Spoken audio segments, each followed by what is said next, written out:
Veľa ľudí, ktorí začínajú tvoriť na sociálne siete alebo chceli by začať tvoriť na sociálne siete, sú zo začiatku strašne demotivovaní kvôli číslam.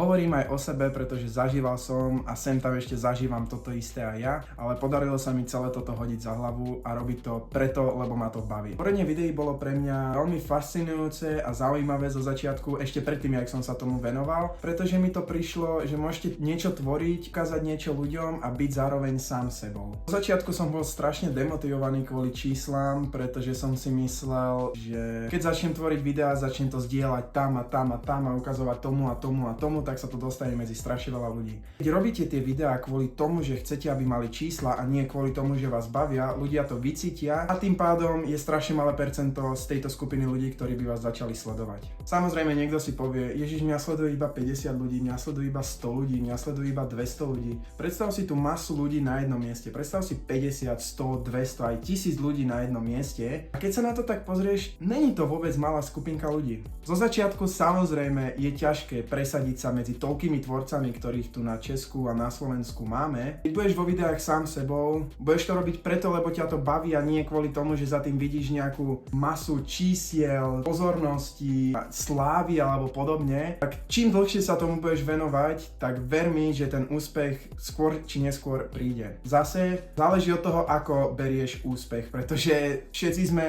výnimočné tvory a vnímame úspech úplne inak, že? Kto by to bol povedal, že každý sme iný? Kto berie úspech to, keď jeho video vidí 1 000 000 ľudí, má to 100 000 lajkov, zdieľania tam.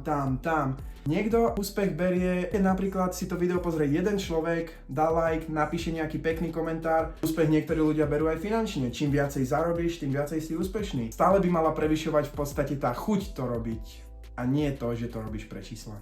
Ak to teda dáva zmysel. Do dnešného dňa som voči tomuto bojoval aj ja, pretože som sa nevedel dokopať k tomu točeniu, pretože som tam nevidel tie čísla. Ja sa budem snažiť túto vec v sebe potláčať a budem sa snažiť byť o mnoho aktívnejší a dúfam, že mi to bude vychádzať, pretože na tento rok mám pripravené strašne veľké veci, ktoré s vami budem chcieť zdieľať, či už na TikToku alebo na Instagrame. Dúfam, že pri tom budete so mnou. Ja som Paťo a čau.